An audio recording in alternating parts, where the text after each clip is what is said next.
गरीब की भूख। एक इंसान की तीन जरूरत है, रोटी, कपड़ा और मकान।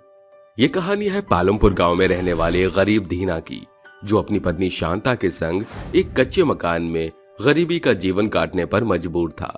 उसकी कमाई इतनी विशेष न थी कि वो एक पक्के मकान की ढलान बनाए।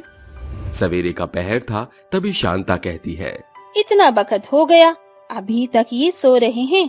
बाकी दिन तो काम के खातिर बड़े चेत से उठ जाती है। शांता खटिए पर पड़े अपने पति दीना को जगाते हुए कहती है, अजी उठिए, सवेर होई गवा, उठिए ना। दीना झटपट उठकर बैठ जाता है। फिर शांता कहती है, सवेर का आधा पहर बीतने को आया, आप बेफिक्रे से सो रहे हैं।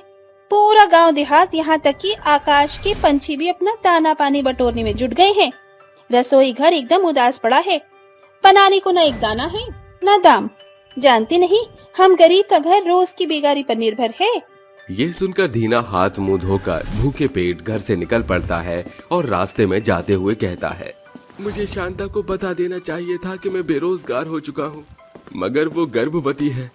उसने मुझको बड़े आस से भेजा है। मैं छूछे हाथ ऐसे घर नहीं लौट सकता। वो काम की तलाश में अनेकों दुकान बागान में भटकता है, मगर कोई भी उसे काम नहीं देता। फिर वो थक हार कर एक फुटपाथ पर बैठकर कहता है, हर जगह हाथ पैर मारकर देख लिया, कहीं बात नहीं बनी। जाने आज शांता को क्या खिलाऊंगा। घनघोर गरीबी से जूझ रहे दीना के कानों में एकाएक ट्रेन की आवाज सुनाई पड़ती है। उसे एक आशा की किरण दिखाई पड़ती है। क्यों ना मैं स्टेशन जाकर सामान ढोकर दिन भर कुछ कमा लूं, जिससे आज की भूख तो मिट सकेगी। दीना स्टेशन पर पहुंच जाता है, जहां स्टेशन मास्टर उसको सिर से पांव तक निहारते हुए उससे झड़प कर कहता है, अरे ओ भिखारी, कहां बढ़े जा रहे हो? साहिब, मैं भिखारी नहीं हूँ, मगर बेरोजगार भूखा गरीब कह सकते हैं आप। घर में खाने के लाले पड़े हैं, मेरी बीवी पेट से है, उसके लिए खाना जोड़ना है। यहाँ बोझा ढोने के काम से आया हूँ।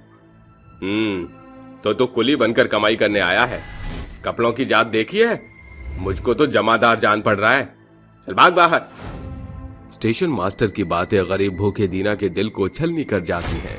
वो अपने सरकारी मुलाजिम का रौब झड़ते हुए उसे धकेलने लगता है। साहिब, अरे आप मुझ गरीब के साथ ऐसा बुरा सलूक क्यों कर रहे हैं? अगर मैं सामान ढोकर 2 पैसे जोड़ लूंगा तो इस गरीब की एक दिन की भूख मिट जाएगी। साहब, बड़ा ढीठ है, हाँ? भाग यहाँ से। अगली बार यहाँ तब दिखना जब प्लेटफॉर्म टिकट हो। गरीब गंवार कहीं का। भाग। दीना अपनी गरीबी का दामन थाम कर रोता बिलखता वहां से चल देता है। तभी फुटपाथ पर बैठे एक शख्स की पुकार उसके कान में पड़ती है, जिसका नाम मंगेश होता है। बंदों पर अपने ए मालिक, इतना तू उपकार कर, नेकियों को जीत ले, हम हर वादी के पार कर, या खुदा। घनघोर गरीबी में दिन भर की भूख से दीना का चेहरा एकदम कुम्हला चुका था। उसकी आंखों में भूख और बेबसी साफ झलक रही थी। भूख मिटाने की खातिर मुझ गरीब के पास अब दूजा कोई राह नहीं कि मैं अभी भीख मांगू। दीना उस भिखारी के बगल में बैठ जाता है। तभी भिखारी उससे पूछता है, सुनो भाई, तुम तो अच्छे खासे दिखाई पड़ते हो, फिर हम भिखारियों के बीच क्यों बैठे हो? यूं समझ लो भाई, गरीबी की भूख की मार ने बेरोजगार से भिखारी बनने पर मजबूर कर दिया है। ऐसा कहते हुए दीना के भीतर से दर्द की स्फुट ध्वनि गूंज उठती है, जिसके साथ उसकी आंखों से आंसुओं की बौछार बरस पड़ती है। तभी आसमान बरसाती बादलों से घिर आता है और मंगेश भिखारी अपने बीते दिनों में खो जाता है। मुझ गरीब की भी कहानी इस बरसात के जैसी है। कुछ साल पहले की बात है। मेरे गरीब माँ बाप ने भरसक मेहनत मजदूरी से मुझे 10वीं तक पढ़ाया, मगर उतनी कम शिक्षा की वजह से मुझे कहीं नौकरी नहीं मिली। अंत में मैं एक कारखाने में जा पहुंचा। कल से तुम काम पर आ सकते हो, तुम्हारी पगार 3000 रुपए महीना। इतनी कम पगार? इतनी कम पगार में क्या हासिल होगा साहब? एक बार मेरे सर्टिफिकेट तो देख लीजिए। ये सर्टिफिकेट रद्दी से बढ़कर कुछ नहीं है। एमए बीए पढ़े लिखे लोग बेरोजगार बैठे हैं। तुम्हारी खुशकिस्मती है जो तुम गरीब को ये रोजगार का अवसर मिल रहा है। गरीबी में पला बड़ा मंगेश अपने मन के भीतर बातों को तोल मोल करते हुए कहता है, मैं इस नौकरी को नहीं गंवा सकता। अपनी एक एक पाई से माँ बाबूजी ने मुझे पढ़ाया है ताकि मैं अच्छा कमा पाऊं। इस नौकरी से ज्यादा नहीं तो मैं उनके खातिर भोजन तो जुटा ही पाऊंगा। मंगेश, किस सोच में पड़ गए? सर, क्या मैं आज से ही काम कर सकता हूँ? और क्या आज भर की पगार मुझे हाथों हाथ मिल जाएगी? मंगेश हाथ जोड़कर मिन्नतें करता है। गरीब मंगेश बूढ़े माँ बाप की भूख मिटाने की खातिर चंद पैसे कमाने को देर रात तक कामकाज करता है और राशन पानी लेकर घर आ जाता है। अरे मंगेश, तू आ गया बेटा। माफ करना माँ, आने में जरा देरी हो गई। अरे बेटा, ये तो हम जैसे गरीब के खातिर आम बात है। जब सारी दुनिया सोती है उस घड़ी हम गरीबों के घर का चूल्हा जलता है। मंगेश का मालिक पराग उसकी गरीबी का फायदा उठाकर उसे कम पैसे में अधिक काम लिया करता था। गरीबी और भूख मंगेश को ये सब करने पर मजबूर करती थी। फिर पैसे की किल्लत के चलते एक रोज उसका बीमार पिता चल बसा और फिर कुछ दिन बाद जब एक रोज मंगेश काम कर रहा था तो उसके हाथ धागा कताई मशीन के भीतर आ गया। अमीर पराग ने उसे खैराती अस्पताल में दाखिल कराकर अपना पल्ला झाड़ लिया। बेटे के शरीर की अपंगता के सदमे में निर्मला भी उसे छोड़कर चली गई और मेरे हाथ कट चुकने के बाद मैंने दर दर की ठोकर खाई। कहीं काम नहीं मिला, न किसी ने खाना दिया और गरीबी की झुंझलाहट ने मुझे भूखे से भिखारी बना दिया। तुम्हारी क्या कहानी है भाई? मैं और मेरी पत्नी शांता अपनी गरीबी में भी खुश थे। मैं एक भट्टी में कामकाज करके पेट भरने लायक कमा लेता था, मगर कल की ही बात है। शांता, मैं जा रहा हूँ। शांता भागती हुई आती है कि उसका पांव साड़ी के फटे कोरे में फंस जाता है। अरे तुम इस हालत में दौड़ा भागना मत किया करो। 8वां महीना पार हो गया है। अगर नौबत बिगड़ गई तो कहां से लाऊंगा मैं गरीब डॉक्टर की रकम? हाँ, दिन भर हड्डियां तोड़कर भट्टी में तप कर भूख मिटाने की खातिर 2 वक्त की रोटी का दाम बटोर पाता हूँ। अजी, वो साड़ी बेहद पुरानी हो गई है, इसीलिए जवाब दी गई। ये लो, रात का बचा भात, वही भून दिया है। गरीबी में भूख मिटाने को इतना भी बहुत है शांता।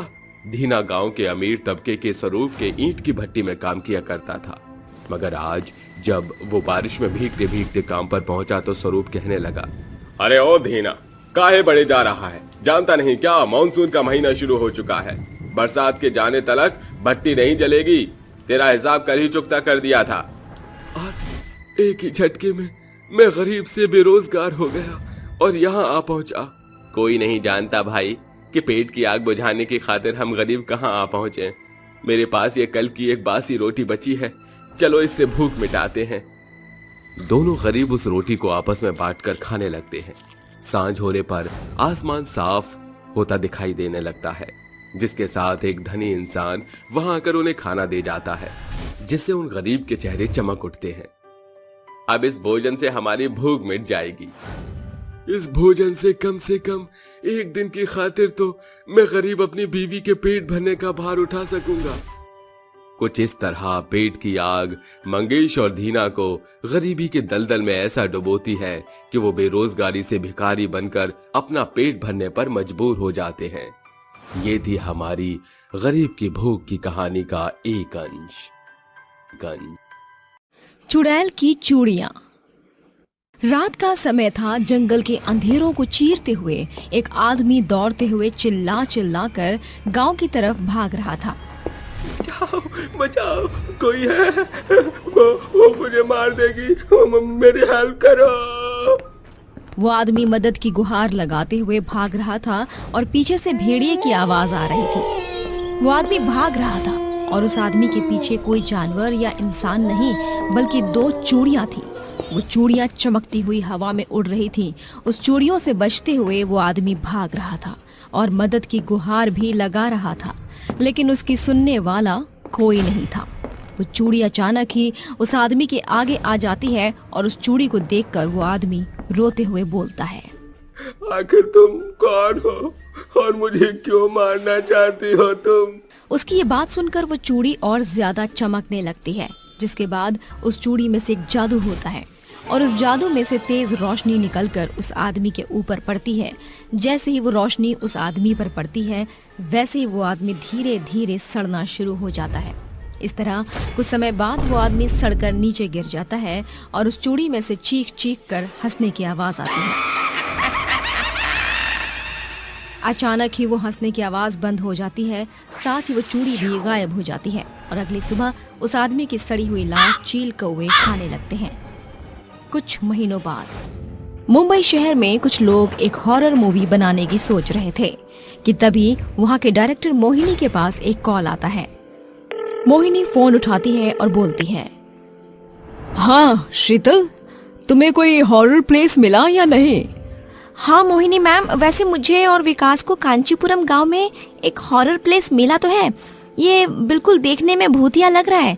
यहाँ पर अगर हम अपनी मूवी रिकॉर्ड करेंगे तो शायद हमारी मूवी सुपर डुपर हिट हो जाए। कांचीपुरम, ये कौन सी जगह है? मुंबई में तो ये नाम कभी नहीं सुना। हाँ मैम, ये प्लेस मुंबई में नहीं बल्कि तमिलनाडु में है। हम लोगों को शूट करने के लिए तमिलनाडु में आना पड़ेगा और यहाँ पर इस भूतिया महल के सामने एक नदी भी है। हमें हमारा बीच भी बहुत अच्छा मिल गया है। ओके डन, मैं कल अपनी पूरी टीम को लेकर तमिलनाडु आ रही हूँ। इतना कहकर वो फोन रख देती है और अगली सुबह मोहिनी की टीम तमिलनाडु में कांचीपुरम पहुँच जाती है, जहाँ वो अपना हॉरर स्पॉट देखने लगती है। वो महल सच में एक डरावना महल लग रहा था, क्योंकि वो महल जंगल के बीचों बीच था। ये देखकर मोहिनी बोलती है, वाओ शीतल, तुमने तो बहुत ही अच्छा हाउस देखा है। हम अपनी मूवी का नाम हॉरर हाउस रखेंगे। सभी लोग वहाँ पर शिफ्ट हो जाते हैं और रात के 12 बजे वो सभी शूटिंग के लिए नीचे आते हैं। कैमरामैन अपनी जगह पर होता है, डायरेक्टर मोहिनी अपनी जगह पर और हीरो हीरोइन कैमरे के आगे एक्टिंग कर रहे होते हैं। विशाल, विशाल, वहाँ पर कोई खड़ा था, मैंने अभी देखा। कहाँ पर जानू? मुझे तो वहाँ कोई भी नहीं दिखाई दे रहा। तुझे दिखाई नहीं दे रहा था ना, अब दिखेगा। क्या क्या मतलब है तुम्हारा? उधर देखो, कोने में वहाँ कोई है। हीरो हीरोइन के कहने पर आगे बढ़ता है और उस कोने को गौर से देखने लगता है कि तभी उसे किसी का भयानक चेहरा दिखाई देता है, जिसके बाद अचानक उसे धक्का लगता है और चिल्लाते हुए बोलता है, बचाओ बचाओ, कट कट, अरे कैमरा बंद करो, मुझे कोई मूवी में हीरो का रोल नहीं करना। कैमरामैन कैमरा बंद कर देता है और मोहिनी उठकर विशाल से बोलती है, ये क्या बकवास थी विशाल? तुम इस मूवी के हीरो हो और तुम एक हॉरर मूवी बना रहे हो। तुम हर सीन में अपनी बकवास नहीं डाल सकते। लेकिन मोहिनी मैम, मुझे सच में वहाँ पर कोई दिखा था। विशाल और मोहिनी आपस में बात कर रहे थे और उन दोनों की बात सभी टीम वाले सुन रहे थे कि तभी हीरोइन, जिसका नाम जैस्मिन था, वो अचानक ही हवा में उड़कर उल्टी लटक जाती है और खूब जोर से हंसने लगती है। उसकी इस भयानक हंसी को देखकर सबकी नजर अब जैस्मिन पर ही अटक गई थी। ये सब देखकर सभी लोग डर जाते हैं और वहाँ पर एकदम सन्नाटा फैल जाता है। उन सभी को शांत खड़ा देख जैस्मिन हवा में गोल गोल घूमने लगती है और अचानक ही उसके सामने चमकती हुई चूड़ियां आ जाती हैं और वो चूड़ी अपने आप जैस्मिन के हाथ में घुस जाती है। ये भयानक मंजर देखकर सभी लोग बहुत ज्यादा डर चुके थे, लेकिन फिर भी मोहिनी ने हिम्मत की और आगे बढ़कर जैस्मिन से कहा, जैस्मिन, जैस्मिन, तुम्हें क्या हुआ है? आखिर तुम इस तरह की हरकत क्यों कर रही हो? और यह चूड़ियां तुम्हारे हाथ में कहाँ से आई? मैं तुम्हारी जैस्मिन नहीं हूँ।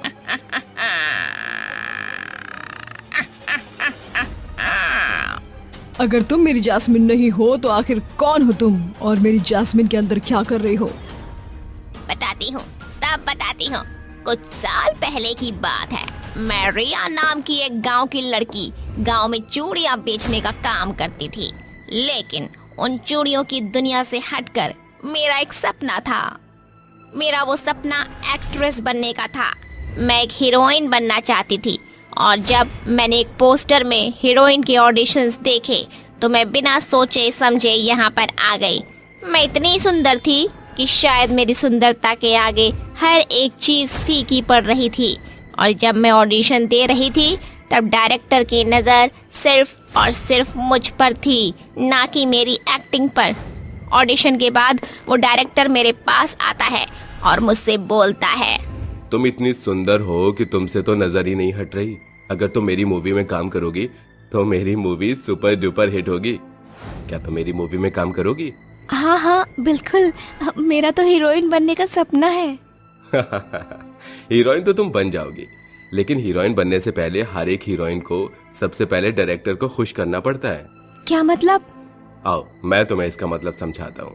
इतना कहकर डायरेक्टर रिया को हवेली में ले जाता है और उसके साथ जबरदस्ती करने की कोशिश करने लगता है कि तभी रिया उसे एक जोरदार थप्पड़ मारती है और वहां से चली जाती है।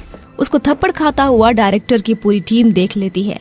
ये इंसल्ट डायरेक्टर को बिल्कुल भी बर्दाश्त नहीं हुई और रात के समय वो अपने गुंडों से कहकर रिया को उठा लेता है और उसी हवेली में लेकर आता है, जिसके बाद वो अपने गुंडों के साथ मिलकर उसको मारकर हवेली के बाहर ही दफन कर देता है। इस तरह मेरी मौत हो गई। मैं एक मामूली चूड़ी वाली जिसका चूड़ी पहनने के साथ साथ हीरोइन बनने का भी सपना था, वो सपना एक पल में टूट गया। मैं उस दिन मर तो गई, लेकिन मेरी आत्मा अभी तक भटक रही है। जब तक मैं उस डायरेक्टर को नहीं मारूंगी, तब तक मेरी आत्मा यहाँ से मुक्त नहीं होगी। आखिर वो डायरेक्टर है कौन? क्या नाम है उसका? उसका नाम वैभव है।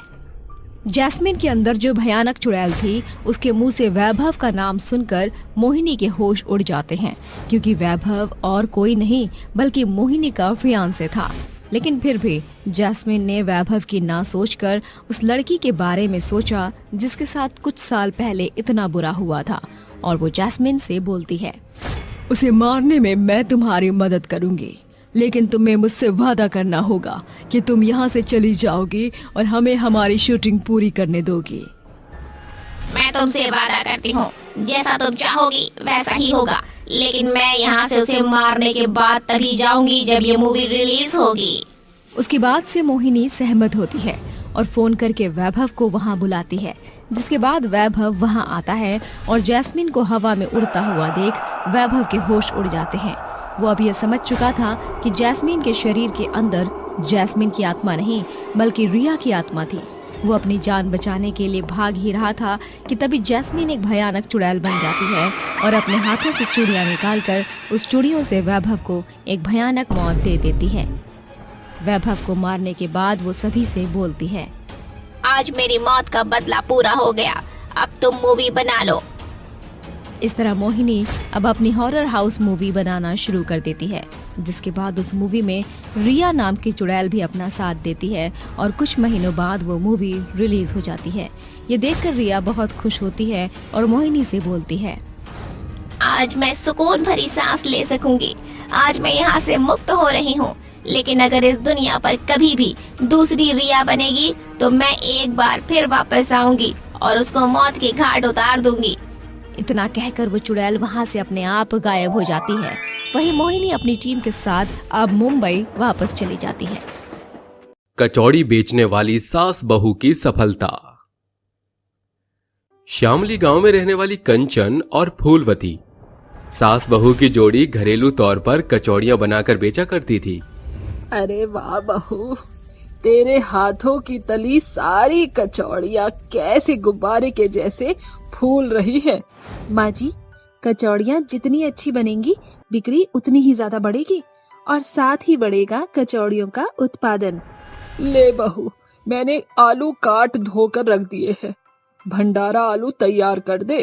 कंचन कचौड़ियां तलने के बाद सब्जी तैयार करती है। दोपहर होने को आ गई है, अब तक कोई भी कचौड़ी खाने नहीं आया। अरे बहू, अपने गांव के भीतर गिने चुने संख्या में तो लोग हैं, हो सकता है देरी में आए। कुछ देर बाद, अब फूलवती भौजाई, अरे कहाँ हो?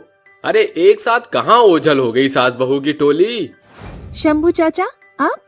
बहुरिया, जरा जल्दी से 4 कचौड़ियां और एक कटोरी चटपटी भंडारा आलू की सब्जी दे दे।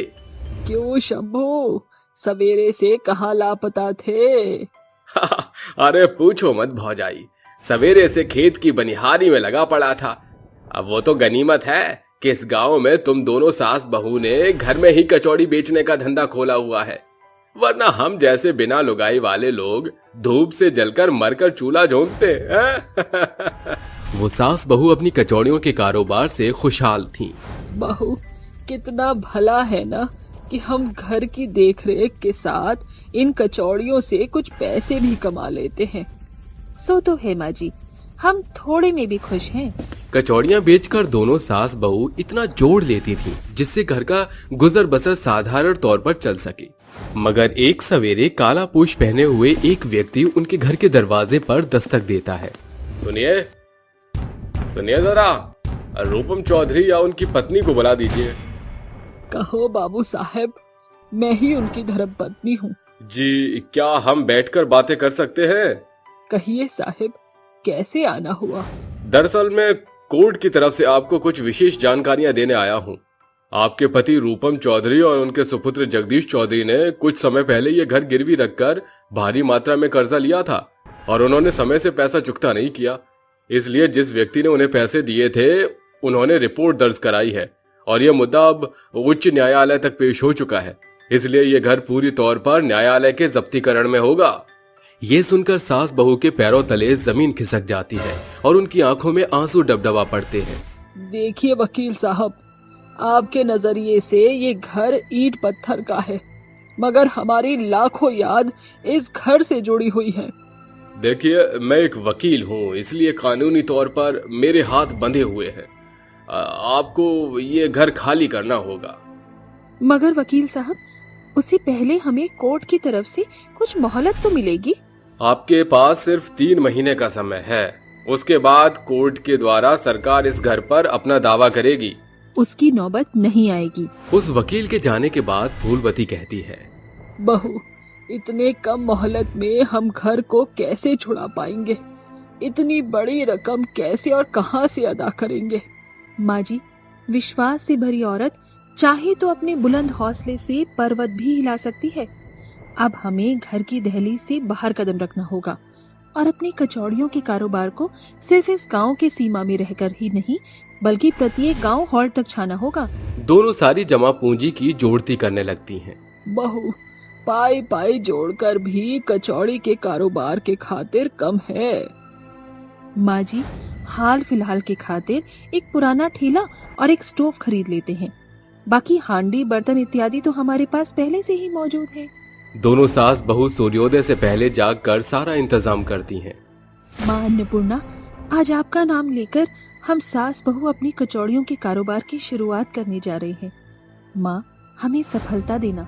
दोनों गांव देहात घूमती हुई कचौड़ियां बेचने की खातिर ऊंचे स्वर में आवाज लगाती हैं। कचौड़ियाँ खा लो, गर्मा गर्म फूली फूली स्वादिष्ट कचौड़ी खा लो। ऐसे तो कोई आ ही नहीं रहा। ग्राहक अक्सर वहीं जमावाड़ा लगाते हैं जहां उन्हें कुछ मुफ्त मिले। पेश है गर्मा गर्म कचौड़ी के साथ तीखी चटपटी आलू भंडारा सब्जी, एकदम मुफ्त। खुशबू से मात कर कुछ लोग उनके ठेले के पास आते हैं।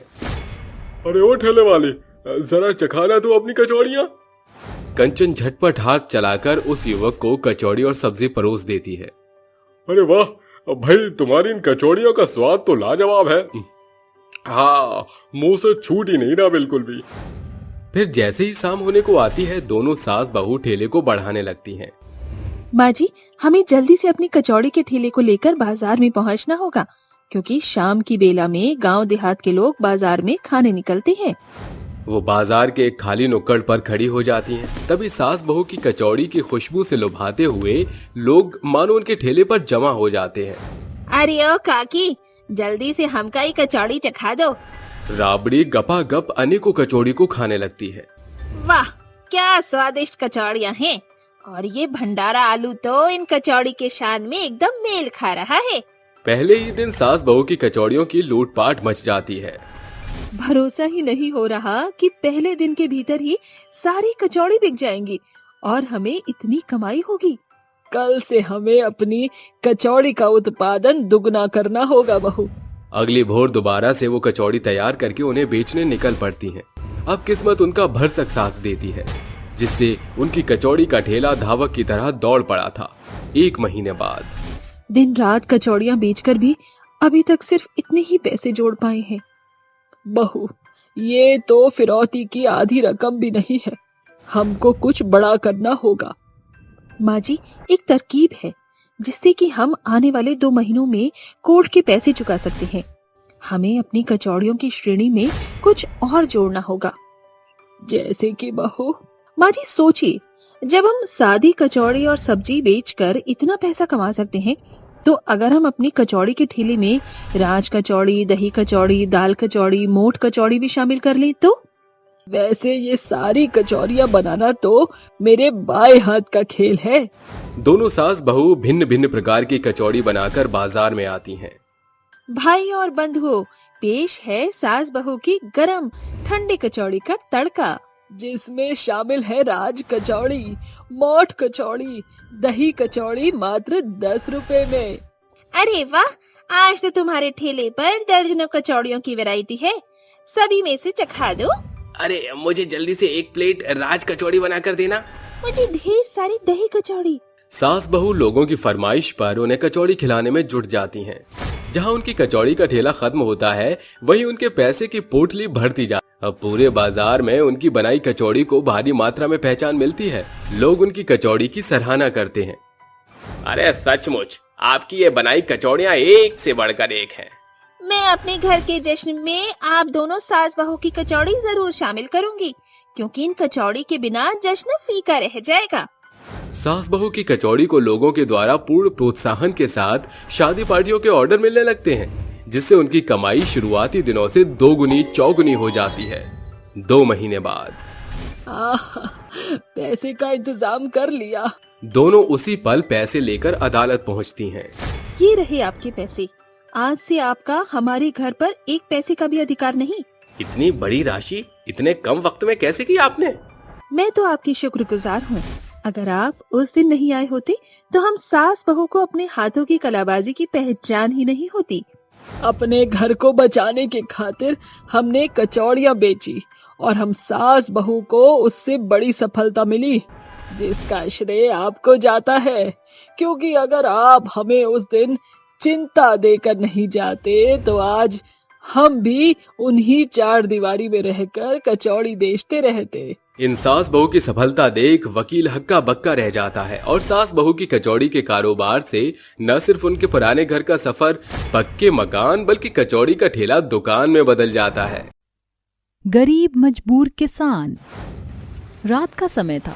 मोहन रोते हुए एक जंगल में गड्ढा खोद रहा था।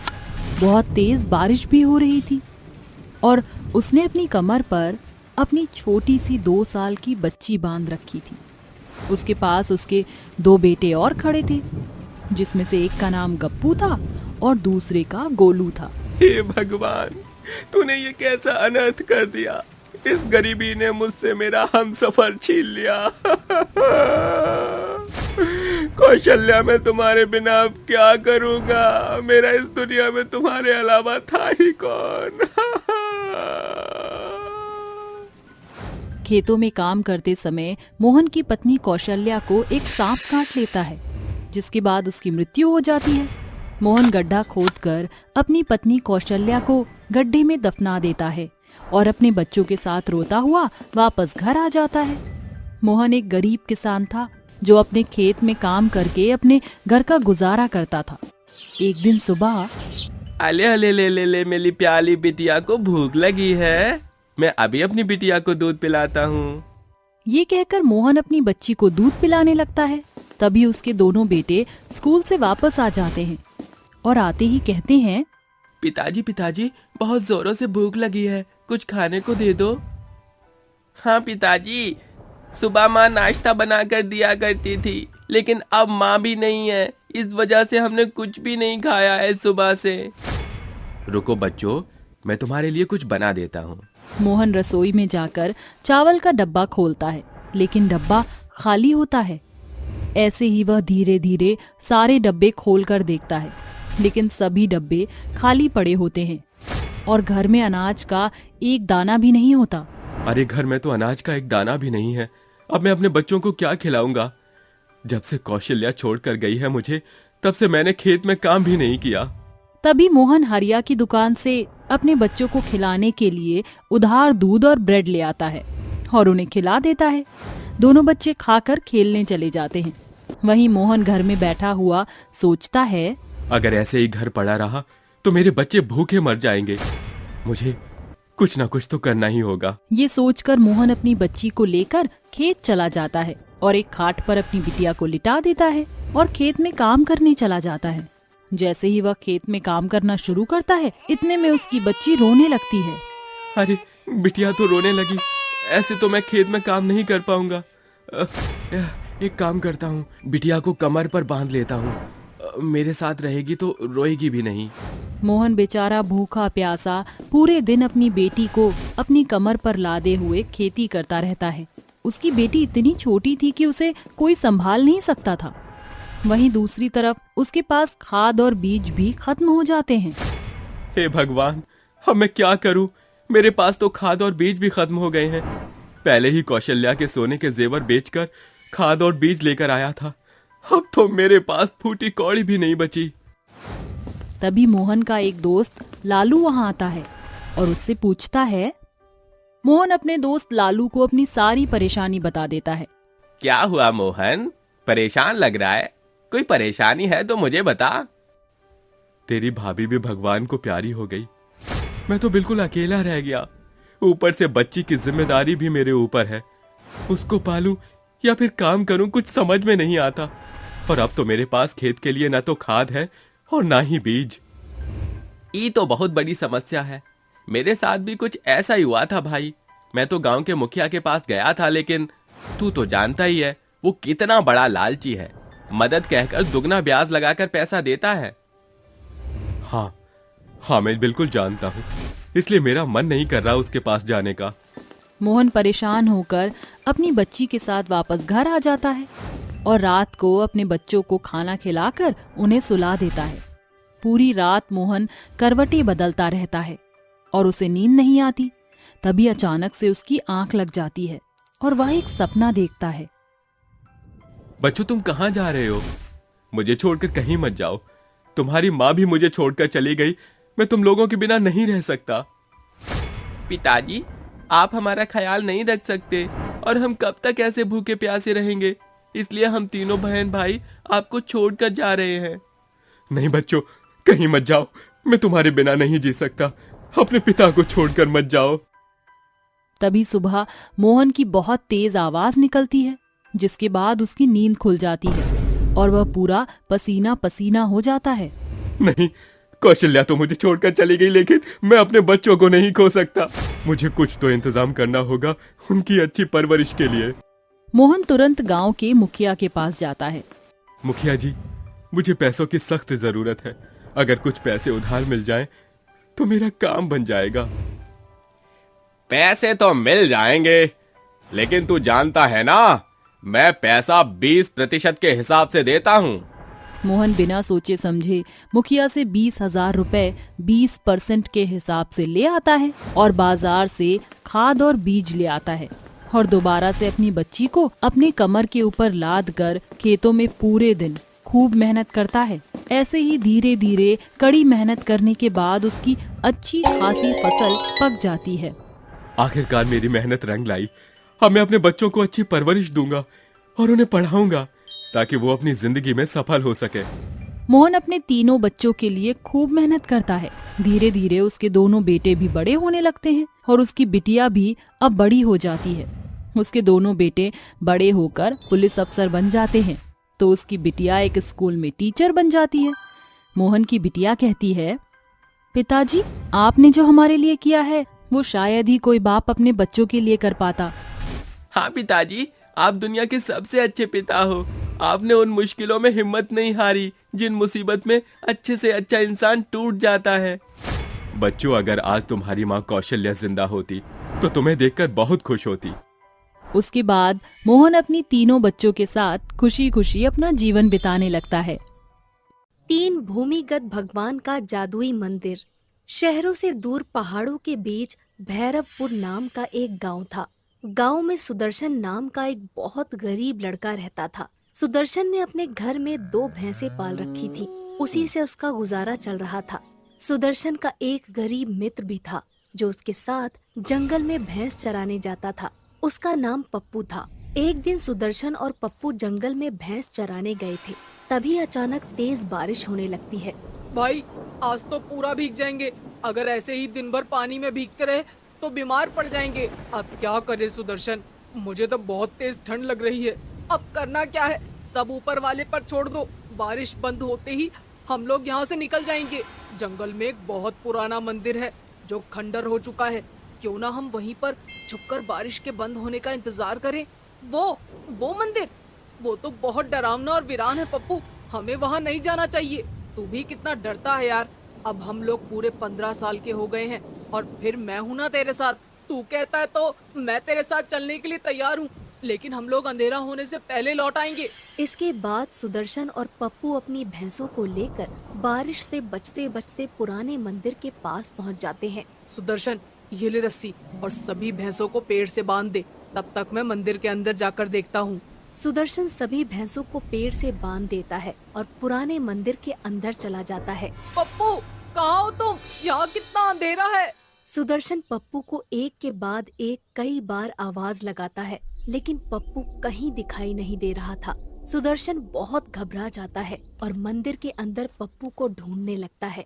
सुदर्शन पप्पू को ढूंढते ढूंढते एक झील के पास पहुंच जाता है। अरे बाप रे, ये मंदिर तो बहुत बड़ा है और इसके अंदर तो एक झील भी है, लेकिन पप्पू कहाँ गायब हो गया है? तभी अचानक सुदर्शन की नजर झील के उस तरफ कमल के फूलों पर पड़ती है। पप्पू कमल के फूल तोड़ रहा था। पप्पू, यहाँ क्या कर रहे हो? मैं तुम्हें कब से ढूंढ रहा हूँ। तुम जानते हो ना कि मैं छोटी छोटी बातों में परेशान हो जाता हूँ, तो फिर क्यों जानबूझकर मुझे परेशान करते रहते हो? अच्छा ठीक है बाबा, माफ कर दो। अगली बार से तुम्हें कभी परेशान नहीं करूँगा। अब जरा इधर आओ, देखो झील का पानी कितना ठंडा है। मुझे तो इस पुराने मंदिर में जरूर कोई गड़बड़ लगती है। यहाँ जरूर कोई ना कोई रहता होगा। कहीं भूत प्रेत हो सकता है। जंगल में डाकू और लुटेरे भी कहीं यहीं पर आराम न करते हो। ओहो, फिर वही उल्टी सीधी बातें। बाहर बहुत तेज बारिश हो रही है। जब तक बारिश बंद नहीं होती हमें यहीं रुकना होगा।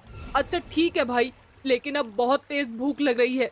तुम अपनी पोटली में कुछ रोटियां लाए थे ना, चलो खाते हैं। हाँ यार, मुझे भी भूख लग रही है। मैं एक पोटली में कुछ रोटियां और अचार लाया था। चलो अच्छा हुआ मैं रोटियां ले आया, वरना दिन भर भूखा रहना पड़ता। इसके बाद पप्पू और सुदर्शन एक साथ बैठकर खाना खाने लगते हैं। तभी उन्हें किसी के आने की आहट सुनाई देती है। दोनों अपने खाने की पोटली समेटकर छुप जाते हैं। अगले ही पल मंदिर के अंदर बहुत सारे डाकू आ जाते हैं और डाकुओं का सरदार चिल्लाने लगता है, ढूंढो ढूंढो उन्हें, वो यही कहीं होंगे। बाहर भैंस बांधी हुई है। जरूर इस मंदिर के अंदर कोई चरवाहा आया है। वो जो कोई भी होगा यहाँ से जिंदा बचकर नहीं जा पाएगा। सुदर्शन और पप्पू इतना सुनकर बहुत डर जाते हैं और अपना मुंह बंद करके चुपचाप एक कोने में छुपे रहते हैं। थोड़ी देर बाद एक डाकू सुदर्शन और पप्पू के बगल में आकर इधर उधर देखने लगता है, लेकिन वो दोनों अंधेरे में छुपे हुए थे, इसलिए वो डाकू उन्हें नहीं देख पाता। सरदार, हमने पूरे मंदिर का कोना कोना छान मारा, लेकिन यहाँ पर कोई नहीं है। लगता है वो लोग यहाँ से चले गए। लगता है जो कोई भी था किस्मत वाला था, वरना हम उसे जिंदा जला देते। बाहर जितनी भी भैंसें बंधी हुई हैं, सबको अपने साथ ले चलो। भैंसों को ले जाने की बात सुनते ही सुदर्शन के मुंह से कुछ निकलने ही वाला था कि पप्पू अपने हाथ से उसका मुंह दबा लेता है। इसके बाद वो डाकू सुदर्शन और पप्पू की सारी भैंसें लेकर वहाँ से चले जाते हैं और अब बारिश भी रुक चुकी थी और शाम होने लगी थी। डाकुओं के जाते ही सुदर्शन रोने लगता है। मेरी भैंसें, अब मैं अपना गुजारा कैसे करूँगा? भैंसों का दूध बेचकर ही मेरी रोजी रोटी चलती थी। तू रो मत यार, अच्छा हुआ जो हमारी जान बच गई। तू चिंता मत कर, जब तक मैं जिंदा हूँ तुझे खाने पीने की कोई दिक्कत नहीं होगी। हम लोग मेहनत मजदूरी करके फिर से भैंसे खरीद लेंगे। मैंने तुझसे पहले ही कहा था, इस मंदिर में जरूर कुछ गड़बड़ है। हमें यहाँ आना ही नहीं चाहिए था। मुझे क्या पता था कि यहाँ डाकू आ जाएंगे। अब चलो घर चलते हैं, जो भी हुआ अच्छा नहीं हुआ। इसके बाद पप्पू और सुदर्शन वापस अपने गांव की तरफ निकल पड़ते हैं। शाम हो चुकी थी, लेकिन अभी भी हल्की हल्की बारिश हो रही थी। गांव पहुंचने के लिए जंगल में एक नदी पार करनी पड़ती थी, लेकिन ज्यादा बारिश होने से नदी का पानी बहुत ऊपर आ गया था। दोनों नदी के किनारे पर पहुंच जाते हैं। हे भगवान, ये क्या हो गया? नदी का पानी तो पुल के ऊपर से बह रहा है। अब हम नदी पार कैसे करेंगे? लगता है आज किस्मत ही खराब है। अब हमें पूरी रात जंगल में ही गुजारनी पड़ेगी। चल यार, वापस चलते हैं। रात भर उसी मंदिर में आराम करेंगे, सुबह होते ही गांव लौट जाएंगे। इसके बाद सुदर्शन और पप्पू वापस उसी पुराने मंदिर में पहुंच जाते हैं। पप्पू, ये पत्थर उठाकर फेंक दो जरा, हम दोनों यहीं पर बैठेंगे। पप्पू उस बड़े से पत्थर को जोर लगाकर सामने वाली टूटी फूटी दीवार की तरफ फेंक देता है, लेकिन ये क्या, पत्थर दीवार से टकराते ही वो सारी दीवार गिर जाती है। ये देखकर पप्पू और सुदर्शन बहुत डर जाते हैं। दीवार के उस पार एक तहखाने का रास्ता दिखाई दे रहा था। तहखाना? लगता है ये रास्ता किसी तहखाने का है। पप्पू, जितना जल्दी हो सके यहाँ से निकल लेते हैं। मुझे तो यहाँ पर गड़बड़ लग रही है। हाँ यार, लेकिन हमें तहखाने के अंदर जाकर देखना चाहिए। पप्पू और सुदर्शन डरते डरते उस तहखाने के अंदर चले जाते हैं और उसके नीचे का नजारा देखकर दंग रह जाते हैं। तहखाने में जमीन के अंदर 3 मंदिर बने हुए थे। पहला मंदिर गणेश भगवान का था और उसके अंदर सोने के मोदक रखे हुए थे, और दूसरा मंदिर शिव जी का था जिसमें बहुत सारे हीरे चमक रहे थे, और उसी के बगल में तीसरा मंदिर भगवान कृष्ण का था जिसमें सोने चांदी के सिक्के और बहुत सारे पैसे रखे हुए थे। अरे बाप रे, इतना सारा खजाना!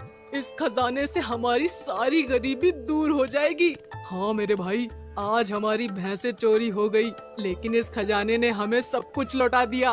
पप्पू और सुदर्शन पूरी रात उस खजाने को देखते रहते हैं और अगली सुबह होते ही सारा खजाना बोरियों में भरकर अपने घर ले जाते हैं। उस खजाने की मदद से सुदर्शन और पप्पू एक बहुत बड़ा घर बनवा लेते हैं और बहुत सारी भैंसें खरीद लेते हैं और बहुत सारा पैसा गरीबों में दान कर देते हैं।